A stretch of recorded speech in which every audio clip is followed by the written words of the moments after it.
Hello guys, welcome back to my channel. ಹೇಗಿದ್ದೀರಾ ಎಲ್ಲರೂ ಚೆನ್ನಾಗಿದ್ದೀರಿ ಅಂದ್ಕೊಂಡಿದ್ದೀನಿ. ಇನ್ನು ನಾನು ಕೂಡ ಸ್ವಲ್ಪ ಚೆನ್ನಾಗಿದ್ದೀನಿ, ಯಾಕಂದರೆ ಇನ್ನೂ ಕೂಡ ನನಗೆ ಥ್ರೋಟ್ ಇನ್ಫೆಕ್ಷನ್ ಅನ್ನೋದು ಸರಿ ಹೋಗಿಲ್ಲ. ತುಂಬ ನನ್ನ ವಾಯ್ಸಲ್ಲೇ ಗೊತ್ತಾಗ್ತಿರ್ಬೋದು ನಿಮಗೆ, ತುಂಬಾ ಕಿಚ್ ಥರ ಅನ್ನಿಸ್ತಾ ಇರ್ಬೋದು. ಸೊ ಹಾಗೆ ಜನವರಿ 28ನೇ ತಾರೀಕು ನನ್ನ ಮಗನ ಬರ್ತ್ಡೇ ಕೂಡ ಇತ್ತು. ಹಾಗೆ ನನ್ನ ಹಸ್ಬೆಂಡು JCI ಫಂಕ್ಷನ್ ಕೂಡ ಇತ್ತು. ಅಂದರೆ ಅವರು ಪದವಿ ಸ್ವೀಕಾರ ಸಮಾರಂಭ ಮಾಡ್ತಾಯಿದ್ರು. JCIಯಿಂದ ಅಧ್ಯಕ್ಷರಾಗಿದ್ದಾರೆ ಅವರು. ಹಂಗಾಗಿ ಅವೆರಡನ್ನೂ ಕೂಡ ಮರ್ಜ್ ಮಾಡಿ ಒಂದೇ ಫಂಕ್ಷನ್ನೇ ಗ್ರ್ಯಾಂಡಾಗಿ ಸೆಲೆಬ್ರೇಟ್ ಮಾಡಿದ್ದೀವಿ ನಾವು. ಆ ವಿಡಿಯೋನು ಕೂಡ ಇದರಲ್ಲೇ ನಾನು ಇನ್ಕ್ಲೂಡ್ ಮಾಡಿದ್ದೀನಿ. ಹೋಗಿ ನೋಡ್ಕೊಂಡು ಬನ್ನಿ. ಇಷ್ಟ ಆದರೆ ಏನು ಮಾಡಬೇಕು ಅಂತ ನಿಮಗೆ ಗೊತ್ತಿದೆಯಲ್ವಾ, ಒಂದು ಲೈಕ್ ಕೊಡಬೇಕು. ಹಾಗೆ ಇನ್ನು ಯಾರೆಲ್ಲ ಸಬ್ಸ್ಕ್ರೈಬ್ ಆಗಿಲ್ಲೋ ಅವರೆಲ್ಲರೂ ಸಬ್ಸ್ಕ್ರೈಬ್ ಮಾಡಿಕೊಂಡು ವೀಡಿಯೋಸ್ನ ನೋಡಿ ಅಂತ ಕೇಳ್ಕೊಳ್ತೀನಿ. ಹಾಗೆ ವಿಡಿಯೋನ ಕೊನೆವರೆಗೂ ನೋಡಿ. ನಿಮ್ಮ ಕಮೆಂಟ್ಸ್ ಏನಾದರೂ ಇದ್ದರೆ ನನಗೆ ಕಮೆಂಟ್ಸಲ್ಲಿ ಹಾಕಿ, ಅದಕ್ಕೆ ನಾನು ರಿಪ್ಲೈ ಮಾಡ್ತೀನಿ. ಇವಾಗ ಹೋಗಿ ವಿಡಿಯೋನ ನೋಡ್ಕೊಂಡು ಬನ್ನಿ. ನನಗೆ ಆ್ಯಕ್ಚುಲಿ ತುಂಬ ದಿನದಿಂದ ಆಸೆ ಇತ್ತು ನಮ್ಮ ಪಾಪು ಬರ್ತ್ಡೇನ ಇಷ್ಟು ಗ್ರ್ಯಾಂಡಾಗಿ ಮಾಡಬೇಕು ಅಂತ ಹೇಳಿ. ಬಟ್ ಅದು ಆಗಿರಲಿಲ್ಲ. ನಾನು ಫಸ್ಟ್ ಇಯರೇ ಗ್ರ್ಯಾಂಡಾಗಿ ಸೆಲೆಬ್ರೇಟ್ ಮಾಡೋಣ ಅಂತ ಹೇಳ್ತಾ ಇದ್ದೆ ನನ್ನ ಹಸ್ಬೆಂಡ್ಗೆ. ಬಟ್ ಅವರು ಇಲ್ಲ, ಸ್ವಲ್ಪ ಅವನು ದೊಡ್ಡವನಾಗಲಿ, ಅವನಿಗೂ ಕೂಡ ಗೊತ್ತಾಗಲಿ ಅಂತ ಹೇಳಿ ಸ್ವಲ್ಪ ದಿನ ಹಾಗೆ ಮುಂದೆ ಹಾಕ್ತಾನೆ ಬಂದರು. ಅದು ಇವಾಗ 5th ಇಯರ್ ಬರ್ತ್ಡೇಗೆ ಗ್ರ್ಯಾಂಡಾಗಿ ಸೆಲೆಬ್ರೇಟ್ ಮಾಡೋ ಹಾಗೆ ಆಯಿತು. ಅಂದರೆ ಅವನದು ಇವಾಗ 5th ಇಯರ್ ಬರ್ತ್ಡೇ ಅಲ್ವಾ, ಹಾಗಾಗಿ ಸ್ವಲ್ಪ ಗ್ರ್ಯಾಂಡಾಗಿ ಸೆಲೆಬ್ರೇಟ್ ಮಾಡ್ತಾ ಇದ್ದೀವಿ. ಹಾಗೆ ನಾನು ಆವಾಗಲೇ ಹೇಳ್ದಾಗೆ ನನ್ನ ಹಸ್ಬೆಂಡ್ದು ಕೂಡ JCI ಫಂಕ್ಷನ್ ಇತ್ತು, ಅವ್ರ ಅಧ್ಯಕ್ಷರಾಗಿದ್ದರು. ಅದಕ್ಕೆ ಹಾಗಾಗಿ ಎರಡನ್ನೂ ಕೂಡ ಮರ್ಜ್ ಮಾಡಿ ಸ್ವಲ್ಪ ಗ್ರ್ಯಾಂಡಾಗೇ ಸೆಲೆಬ್ರೇಟ್ ಮಾಡ್ತಾ ಇದ್ವಿ. ಫಸ್ಟು ಪಾಪುನ ಬರ್ತ್ಡೇ ಮಾಡಿಕೊಂಡು ಅವನಿಗೆಲ್ಲ ಕೇಕ್ ಕಟ್ ಮಾಡಿಸಿ ಆಮೇಲೆ ಅವ್ರ ಫಂಕ್ಷನ್ನು ಕೂಡ ಮಾಡ್ಕೊಳ್ತೀವಿ ಅಂತ ಹೇಳಿದರು. ಹಾಗಾಗಿ ಸ್ವಲ್ಪ ಬೇಗನೆ ನಾವು ಪಾಪುಗೆ ಕೇಕ್ನ ಕಟ್ ಮಾಡಿಸ್ತಾ ಇದ್ದೀವಿ. ಇವಾಗ ನಮ್ಮ ಅತ್ತೆ ಮತ್ತು ನಮ್ಮ ಮಾವ ಇಬ್ಬರು ಕೂಡ ಪಾಪುನ ಕೈ ಹಿಡ್ಕೊಂಡು ಕೇಕ್ನ ಕಟ್ ಮಾಡಿಸಿದ್ರು. ಇನ್ನು ನನ್ನ ಫ್ಯಾಮಿಲಿನೂ ಕೂಡ ನಾನು ಕರಿತಾ ಇದ್ದೆ ಸ್ಟೇಜ್ ಮೇಲೆ. ಅಂದರೆ ನಮ್ಮ ತವ್ರ ಮನೆಯವ್ರನ್ನೂ ಕೂಡ ಕರಿತಾ ಇದ್ದೆ. ಇಲ್ಲಿರೋರೆಲ್ಲ ನನ್ನ ಹಸ್ಬೆಂಡ್ ಅಕ್ಕ ಆಗಿರ್ಬೋದು ಅಥವಾ ಅಪ್ಪಾಜಿ ಅಮ್ಮ ಅವರೆಲ್ಲರೂ ಕೂಡ ಕೇಕ್ನ ಕಟ್ ಮಾಡಿಸಿ ಇವಾಗ ಪಾಪುಗೂ ಕೂಡ ತಿನ್ನಿಸ್ತಾ ಇದ್ದಾರೆ. ಹಾಗೆ ಚೆನ್ನಾಗಿ ಗ್ರ್ಯಾಂಡಾಗಿ ಸೆಲೆಬ್ರೇಟ್ ಕೂಡ ಮಾಡಿದ್ವಿ. ನನಗಂತೂ ತುಂಬಾ ಇಷ್ಟ ಆಯಿತು. ಹಾಗೆ ನಮ್ಮ ಅಣ್ಣನ ಮಗಳು ಎಲ್ಲರೂ ಕೂಡ ಬಂದಿದ್ದರು. ನಮ್ಮ ಮನೆಯಿಂದ ಕೂಡ ತುಂಬ ಜನ ಬಂದಿದ್ದರು. ಅಪ್ಪಾಜಿ ಅಮ್ಮ ಅಕ್ಕ ಅತ್ತಿಗೆ ಅಣ್ಣ ಎಲ್ಲರೂ ಕೂಡ ಬಂದಿದ್ದರು. ನನಗಂತೂ ತುಂಬಾ ಖುಷಿ ಆಯಿತು. ಎಲ್ಲರೂ ಕೂಡ ಇನ್ವೈಟ್ ಮಾಡಿದ್ವಿ ನಾವು ಈ ಸರಿ. ಅವನಿಗೂ ಕೂಡ ತುಂಬಾ ಖುಷಿ ಆಯಿತು. ನನಗೆ ತುಂಬ ಖುಷಿ ಆಯಿತು ಮಮ್ಮಿ ಅಂತ ಹೇಳ್ತಾ ಇದ್ದ. ನಮಗೂ ಕೂಡ ತುಂಬಾ ಖುಷಿ ಆಯಿತು. ಹಾಗೆ ವಿಡಿಯೋನ ಸರಿಯಾಗಿ ಮಾಡ್ಕೊಳ್ಳೋದಕ್ಕಾಗಲಿಲ್ಲ ನನಗೆ. ನನ್ನ ತಂಗಿ ಕೈಯಲ್ಲಿ ಎಷ್ಟಾಗುತ್ತೋ ಅಷ್ಟು ವಿಡಿಯೋನ ಮಾಡಿಸ್ಕೊಂಡಿದ್ದೀನಿ ನಾನು. ಹಾಗೆ ನನಗೆ ಇನ್ನೂ ಕೂಡ ವಾಯ್ಸ್ ಸರಿ ಹೋಗಿಲ್ಲ. ತುಂಬ ಥ್ರೋಟ್ ಇನ್ಫೆಕ್ಷನ್ ಎಲ್ಲ ಆಗಿ ಕೆಮ್ಮು ನೆಗಡಿ ಎಲ್ಲ ಕೂಡ ಬಂದು ಫುಲ್ಲು ಥ್ರೋಟ್ ಎಲ್ಲ ಡಿಸ್ಟರ್ಬ್ ಆಗಿಬಿಟ್ಟಿದೆ. ನನಗೆ ಸರಿಯಾಗಿ ಮಾತಾಡೋಕ್ಕೂ ಕೂಡ ಆಗ್ತಾಯಿಲ್ಲ. ನೀರು ಚೇಂಜ್ ಆಗಿರ್ಬೋದು ಅಥವಾ ಫುಲ್ ವೆದರಿಂದ ಎಲ್ಲ ಈ ರೀತಿ ಆಗಿದೆ ನನಗೆ. ಹಾಗೆ ಇನ್ನು ವೀಡಿಯೋನ ಹಾಗೆ ಬಿಟ್ಕೊಳ್ಳೋದಕ್ಕಾಗಲ್ಲ. ಎಡಿಟ್ ಮಾಡಿ ಇವಾಗ ಅಪ್ಲೋಡ್ ಮಾಡೋಣ ಅಂತ ಹೇಳಿ ವಿಡಿಯೋನು ಕೂಡ ಅಪ್ಲೋಡ್ ಮಾಡ್ತಾ ಇದ್ದೀನಿ ಇವತ್ತು. ಆಲ್ರೆಡಿ ತುಂಬ ದಿನ ಆಯಿತು. ಹುಷಾರಿಲ್ಲದ ಕಾರಣ ನಾನು ಕೂಡ ಪೋಸ್ಟ್ಪೋನ್ ಮಾಡ್ತಾ ಇದ್ದೆ. ವಿಡಿಯೋ ಎಡಿಟ್ ಮಾಡಿ ಇಟ್ಕೊಂಡಿದ್ದೆ, ಬಟ್ ನನಗೆ ಅಪ್ಲೋಡ್ ಮಾಡೋಕ್ಕಾಗಿರಲಿಲ್ಲ, ವಾಯ್ಸ್ ಓವರ್ ಕೊಡೋಕ್ಕಾಗಿರಲಿಲ್ಲ.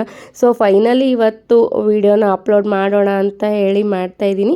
ಹಾಗೆ ನನ್ನ ಫ್ರೆಂಡ್ಸ್ನೂ ಕೂಡ ಇನ್ವೈಟ್ ಮಾಡಿದ್ದೆ, ಅವರು ಕೂಡ ಬಂದಿದ್ದರು. ಆ್ಯಂಡ್ ನನ್ನ ಹಸ್ಬೆಂಡ್ ಕೂಡ ಅವ್ರಿಗೆ ಬೇಕಾಗಿರೋರ್ನೆಲ್ಲರೂ ಕೂಡ ಇನ್ವೈಟ್ ಮಾಡಿದರು. ಅವರು ಕೂಡ ಎಲ್ಲರೂ ಬಂದಿದ್ದರು.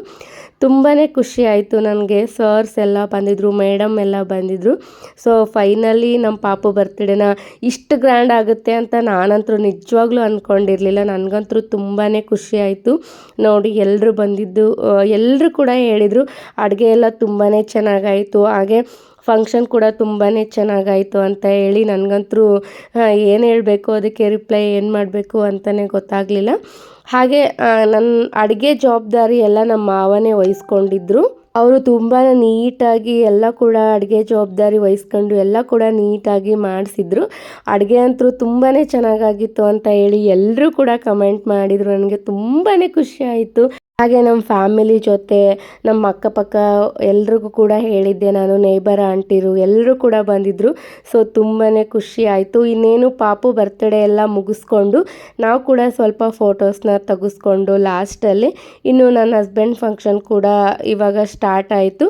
ಹಾಗಾಗಿ ಬೇಗನೆ ಪಾಪುಗೆ ಕೇಕ್ ಕಟ್ ಮಾಡಿಸಿದ್ದು ಅಷ್ಟೇ. ಇಲ್ಲ ಅಂದರೆ ನಿಧಾನಕ್ಕೆ ಇನ್ನೂ ಕೂಡ ಗ್ರ್ಯಾಂಡಾಗಿ ಮಾಡ್ಬೋದಿತ್ತು ಅಂತ ನನಗನ್ಸಿದ್ದು.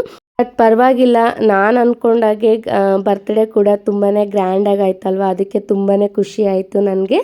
ಹಾಗೆ ಇನ್ನೇನು ಹಸ್ಬೆಂಡ್ ಫಂಕ್ಷನ್ ಕೂಡ ಸ್ಟಾರ್ಟ್ ಆಯಿತು. ಅಂದರೆ ಅವರು ಆವಾಗಲೇ ಹೇಳ್ದಾಗೆ JCI ಅಧ್ಯಕ್ಷರಾಗಿದ್ದಾರೆ. ಅವ್ರಿಗೆ ನನ್ನ ಕಡೆಯಿಂದ ಹಾರ್ಟ್ಲಿ ಕಂಗ್ರಾಸ್ ಅಂತ ಹೇಳೋಕ್ಕೆ ಇಷ್ಟಪಡ್ತೀನಿ. ಹಾಗೆ ಎಲ್ಲರೂ ಕೂಡ ಸ್ಟೇಜ್ ಮೇಲೆ ಕೂರಿಸ್ತಾ ಇದ್ದರು.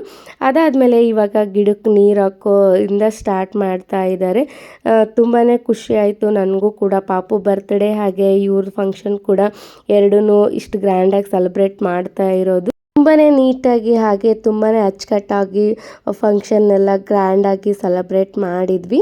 ಅದಾದಮೇಲೆ ಚೀಫ್ ಗೆಸ್ಟ್ ಎಲ್ಲ ಬಂದಿದ್ದರು, ಅವರನ್ನು ಕೂಡ ಇನ್ವೈಟ್ ಮಾಡಿ ಇವಾಗ ಸ್ಟೇಜ್ ಮೇಲೆಲ್ಲ ಕರ್ಕೊಂಡೋಗಿ ಇನ್ನೇನು ಅವ್ರ ಫಂಕ್ಷನ್ನ ಸ್ಟಾರ್ಟ್ ಮಾಡ್ಕೊಳ್ತಾ ಇದ್ದಾರೆ.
ಜಾನು ವೇದಿಕೆ ಮೇಲೆ ಬಾ.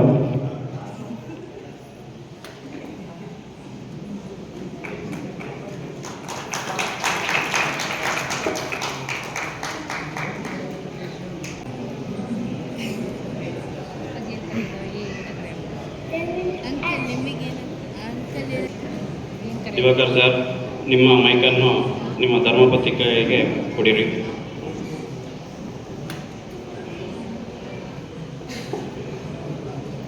ಗಾಯತ್ರಿ ಮೇಡಮ್, ಇವತ್ತಿನಿಂದ 1 ವರ್ಷದ ಕಾಲ ನಮ್ಮ ದಿವಾಕರ್ ಸರ್ ಅವರು ನಿಮ್ಮನ್ನು ಬಿಟ್ಟು ಇರ್ತಾರೆ. 1 ವರ್ಷದ ಕಾಲ JC ಸಂಸ್ಥೆಯಲ್ಲಿ ರಾತ್ರಿ 1 ಗಂಟೆ ಬರ್ಬೋದು, 2 ಗಂಟೆ ಬರ್ಬೋದು. ನಿಮ್ಮ ಪರ್ಮಿಷನ್ ಬೇಕು.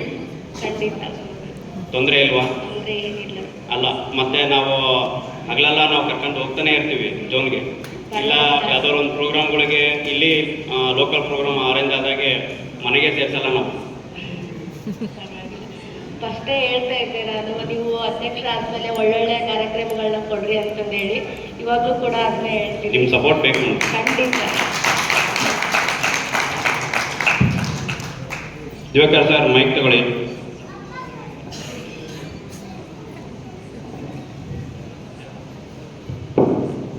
ಸರ್, ನಿಮ್ಮ ಮಗ ಅಧ್ಯಕ್ಷರಾಗ್ತಾ ಇದ್ದಾರೆ. ನಿಮ್ಮ ಸಂಪೂರ್ಣ ಬೆಂಬಲ ಬೇಕು ಸರ್. ಇದೇನಾ? ನನ್ನ ಮಗ ಅಧ್ಯಕ್ಷರಾಗಿರೋದು ಬಹಳ ಸಂತೋಷ, ಖುಷಿಯಾಗಿದೆ.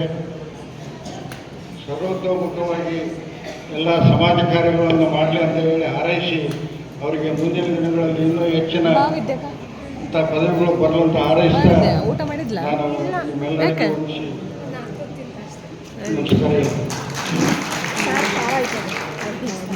JCI ಅಧ್ಯಕ್ಷ ಆದಮೇಲೆ ಅವ್ರ ವೈಫ್ನ ಪರ್ಮಿಷನ್ ಕೇಳ್ತಾರೆ. ಅದಾದಮೇಲೆ ನಂದು ಕೂಡ JC ವಾಣಿ ಇತ್ತು, ಅದನ್ನು ಕೂಡ ನಾನು ಓದ್ತಾ ಇದ್ದೀನಿ. ದೇವರಲ್ಲಿ ವಿಶ್ವಾಸವು ಮಾನವ ಜೀವನಕ್ಕೆ ಅರ್ಥವನ್ನು, ಉದ್ದೇಶವನ್ನು ನೀಡುತ್ತದೆ.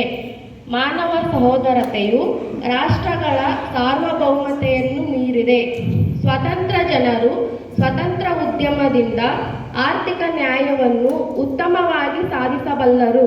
ಸರ್ಕಾರವು ಕಾನೂನು ಸುಧಾರಿಸಬೇಕೇ ಹೊರತು ವ್ಯಕ್ತಿಗಳ ಆಧಾರವಾಗಿರಬಾರದು. ಜಗತ್ತಿನ ಶ್ರೇಷ್ಠ ಸಂಪತ್ತು ಮಾನವನ ವ್ಯಕ್ತಿತ್ವ ವ್ಯಕ್ತಿತ್ವದಲ್ಲಿ ಅಡಗಿದೆ ಮತ್ತು ಮಾನವ ಕುಲದ ಸೇವೆಯೇ ಜೀವನದ ಅತ್ಯುತ್ತಮ ಕಾರ್ಯ ಹೀಗೆಂದು ನಾವು ನಂಬುತ್ತೇವೆ. ದೃಷ್ಟಿಕೋನ: ವಿಶ್ವದ ಅಗ್ರಗಣ್ಯ ಯುವ ನಾಯಕರ ಜಾಲ ನಿರ್ಮಾಣ. ಧ್ಯೇಯ: ಯುವ ಜನತೆಯಲ್ಲಿ ಗುಣಾತ್ಮಕ ಬದಲಾವಣೆ ಸೃಷ್ಟಿಸಿ ಸದೃಢಗೊಳಿಸಲು ನಾಯಕತ್ವದ ಅಭಿವೃದ್ಧಿಯ ಅವಕಾಶವನ್ನು ಒದಗಿಸುವುದು. ಅವಕಾಶಕ್ಕಾಗಿ ಧನ್ಯವಾದಗಳು. ನಾನು ಜೆ.ಸಿ. ವಾಣಿ ಎಲ್ಲ ಓದಿ ಮುಗಿಸಿದ್ದಾದಮೇಲೆ ಇವಾಗ ವೈಫ್ನು ಕೂಡ ಪರ್ಮಿಷನ್ ಕೇಳ್ತಾರೆ, ಆವಾಗಲೇ ನೋಡ್ದ ಹಾಗೆ.